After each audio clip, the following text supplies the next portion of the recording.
Hello everybody, welcome back to Rosie TV. Today we will be reviewing this week's Champions League action. And we're going to start off with the high-scoring yet very controversial Real Madrid win over Bayern Munich that ended 4-2. Last week I did predict that this game was going to go to penalties, but that wasn't the case. It did go to extra time.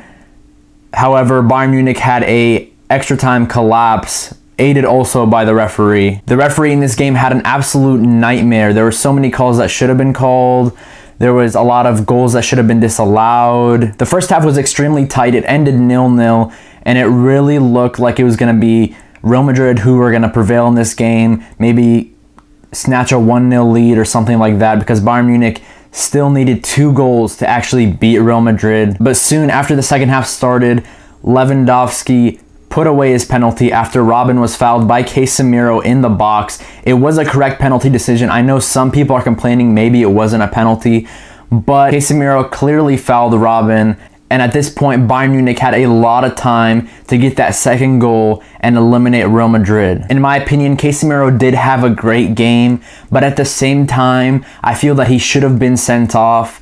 There was a foul on Robin that was given a free kick for Bayern Munich, and he didn't get a yellow card for it. He did commit many fouls in this game, and I felt like it would have been fair for him to be sent off, because later on, Arturo Vidal got sent off, and there's a lot of controversy surrounding that decision as well, because Vidal didn't actually foul Asensio on that play. He did get all ball. However, I feel like Vidal probably should have gotten a red card earlier in the game, so I guess it's kind of justified. However, I think both teams should have been a man down, but that wasn't the case, and Real Madrid had a one-man advantage, especially in overtime where the whole team is tired, and now that you're a man down as well, you're going to have to put in extra work, so it was definitely draining for these older Bayern Munich players. However, there was a goal that was wrongly given in my opinion, and that was the Sergio Ramos own goal. So there was a qualified referee who looked at this incident on a Squawka article that I really liked, and it said that Thomas Muller and Robert Lewandowski were both affecting the play while they were in offside positions, so it was wrongly given. And if this was never given, then this game would have never went to overtime, probably, and Real Madrid would have just ended this game on top in normal time. But that didn't happen. It went to extra time, and this is where Ronaldo scored 2 offside goals. I thought the first one was clearly offside. The second one, to be honest, I didn't see that it was offside until the replay, so I can kind of understand the referee, but also that's his job. The linesman is there for a reason, so it's not my job to see if it's offside or not. My job is just to watch the game. A lot of people are saying that Bayern Munich got robbed in this game, but if it wasn't for that Sergio Ramos own goal that was wrongly given, it wouldn't have even went to extra time. Ronaldo wouldn't have scored those 2 offside goals. This game was another great example of why we need video refereeing, video replays. You can have 3 or 4 referees in the booth reviewing every single play. It won't stop the game. It won't delay the game that much. It'll be a 30 or 40 second delay. This is needed for football in the future. They need to get with the times. And finally, for the people who are comparing this to the Stamford Bridge scandal in 2009, this is nothing compared to that. Let's not act like Bayern Munich got absolutely robbed here, because they did have a goal wrongly given, which affected the whole game and caused the game to go to extra time. In terms of the game, I thought Real Madrid did excellent defensively without their second and third choice center back. Nacho, I thought, slotted in very well. And as I said earlier, Zidane, in these bigger games, his defense always seems to show up. In the smaller games, sometimes they get complacent, but here in the bigger games against the Bayern Munichs, against the Barcelonas, against the Atleticos, they always seem to turn up. And I know Sergio Ramos had that awful own goal, and that was very uncharacteristic of him, but that assist for Ronaldo, I know it was offside, but for a center back, that was a fantastic pass. And now we know not only can he defend, but he can also score, and now he can assist as well. And speaking of assist, Marcelo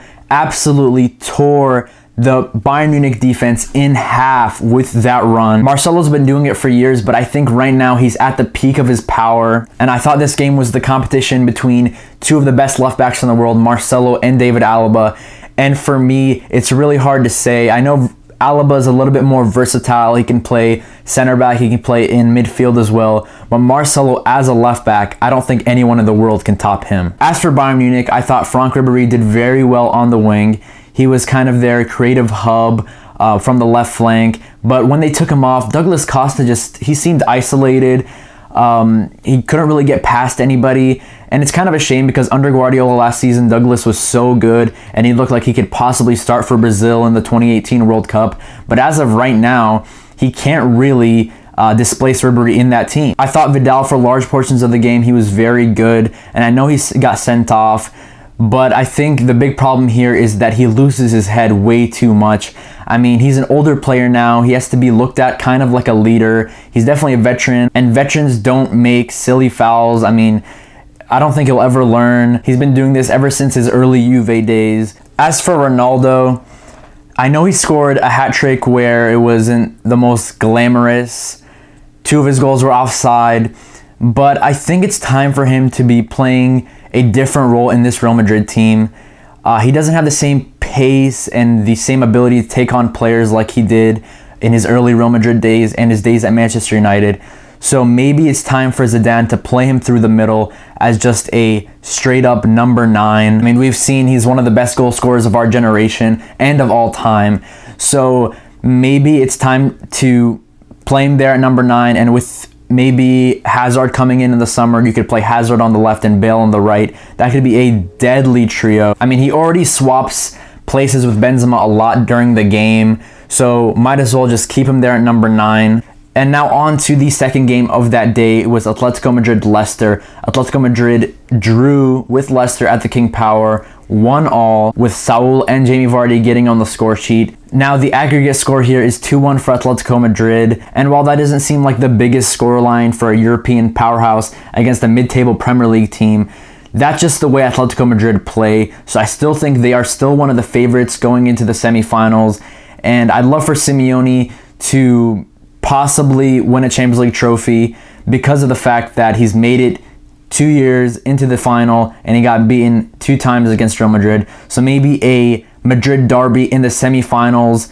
and he could eliminate Real Madrid. I think that could be a very good moment for Simeone's career, and I think it would make for a great final if it's Juve and Atletico, or possibly even Monaco Atletico. Now on to Wednesday's games. Barcelona at the Nou Camp couldn't even score against Juventus. It ended 0-0, which meant that Juventus go on to the semifinals with a 3-0 aggregate win. I mean, we always knew that Juventus's defense is one of the best in the world, but the fact that they kept 2 clean sheets against the best attack in world football, that's just amazing to me. And for me, I know that I said that Atletico and Real Madrid are 2 of the favorites, but for me, Juventus is the clear favorite. They're not afraid to attack teams, and their defense is extremely reliable. And of course, you have Gigi Buffon in goal. And as a Milanista, it's hard for me to say that I'm going to be supporting Juve for the rest of the Champions League this season. But Gigi Buffon is one of my favorite players of all time, and it is an absolute crime that he doesn't have a Champions League trophy. He needs to retire with a Champions League trophy, so I really hope that Max Allegri can pull it off. That leaves a little bit of a bad taste in my mouth because I know what he did with Milan, but nonetheless. Juventus, for large parts of the game, were almost playing like a back 6. Their fullbacks are both tucked in, and Dani Alves under Allegri has shown that he can actually defend. I mean, throughout his whole time at Barcelona, we always knew him as just kind of a right winger playing at right back. He had a great connection with Messi, but he was a liability in defense. But now under Allegri, he looks like a great defender as well as a great attacker, and that's just how tactically flexible Max Allegri is. Playing 3 at the back, Dani Alves has more of a license to go forward, but here he needed Dani Alves to be reliable. He needed him to be an actual defender, and that's exactly what he did. One player I was disappointed with was Gonzalo Higuain. This was the second game in a row where he didn't really put away his chances, and they bought him for this reason, to win the Champions League, and I think he really needs to show up in the semifinals.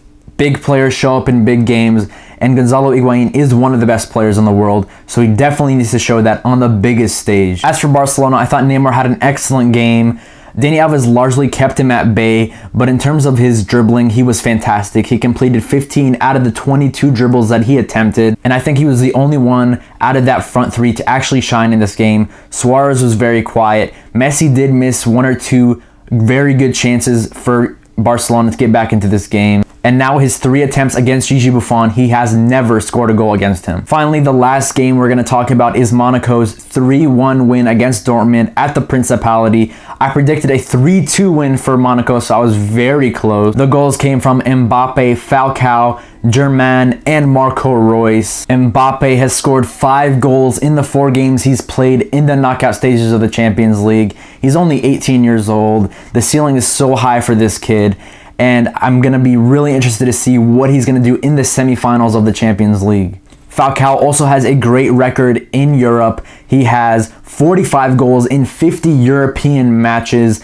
so he's definitely reliable. He's definitely very experienced, and he's going to be a huge asset to this Monaco team into the semifinals. On the other hand, Borussia Dortmund, Tuchel still has a lot of things to fix in this team. They're very inconsistent. They're not doing great in the league. They're expected to at least challenge for the title, and they have not done that this season. And while a quarterfinals run in the Champions League is very good, they still got one of the weaker teams in Monaco, so we expected them to perform a little bit better. Tuchel loves to tinker around with his team. He's played various different formations this season. He's played a lot of different sets of players, and I think when he finally decides on his best formation and his best 11, I think Dortmund will definitely improve. That's it for the Champions League this week. Tell me your thoughts on the different games in the comment section below. Tell me your thoughts on the controversial game between Real Madrid and Bayern Munich. Please like, share, and subscribe for more football content. And thank you for watching Rosie TV.